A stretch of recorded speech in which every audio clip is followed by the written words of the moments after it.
شروع اللہ کا نام لے کر جو بڑا مہربان نہایت رحم والا ہے۔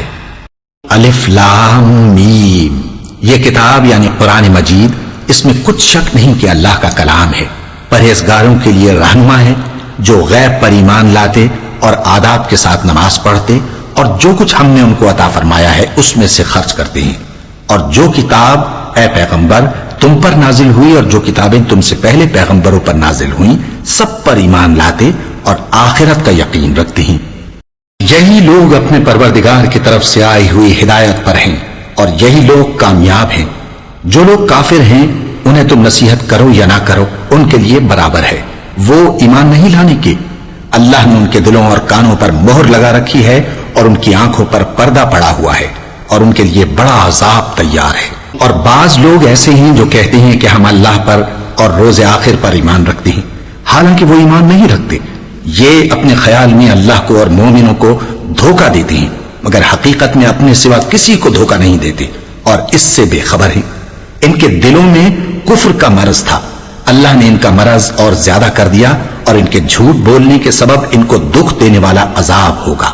اور جب ان سے کہا جاتا ہے کہ زمین میں فساد نہ ڈالو تو کہتے ہیں کہ ہم تو اصلاح کرنے والے ہیں، دیکھو یہ بلا شبہ مفسد ہیں لیکن خبر نہیں رکھتے۔ اور جب ان سے کہا جاتا ہے کہ جس طرح اور لوگ ایمان لے آئے تم بھی ایمان لے آؤ تو کہتے ہیں بھلا جس طرح بے وقوف ایمان لے آئے ہیں اسی طرح ہم بھی ایمان لے آئے۔ سن لو کہ یہی بے وقوف ہیں لیکن نہیں جانتے۔ اور یہ لوگ جب مومنوں سے ملتے ہیں تو کہتے ہیں کہ ہم ایمان لے آئے ہیں، اور جب اپنے شیطانوں میں جاتے ہیں تو ان سے کہتے ہیں کہ ہم تمہارے ساتھ ہیں، اور مسلمانوں سے تو ہم ہنسی کیا کرتے ہیں۔ ان منافقوں سے اللہ ہنسی کرتا ہے اور انہیں مہلت دیا جاتا ہے کہ شرارت و سرکشی میں پڑے بہک رہے ہیں۔ یہ وہ لوگ ہیں جنہوں نے ہدایت چھوڑ کر گمراہی خریدی تو نہ تو ان کی تجارت ہی نے کچھ نفع دیا اور نہ یہ ہدایت یاب ہی ہوئے۔ ان کی مثال اس شخص کی سی ہے جس نے شب تاریک میں آگ جلائی، جب آگ نے اس کے ارد گرد کی چیزیں روشن کی تو اللہ نے ان لوگوں کی روشنی زائل کر دی اور ان کو اندھیروں میں چھوڑ دیا کہ کچھ نہیں دیکھتے۔ یہ بہرے ہیں، گونگے ہیں، اندھے ہیں کہ کسی طرح سیدھے رستے کی طرف لوٹ ہی نہیں سکتے۔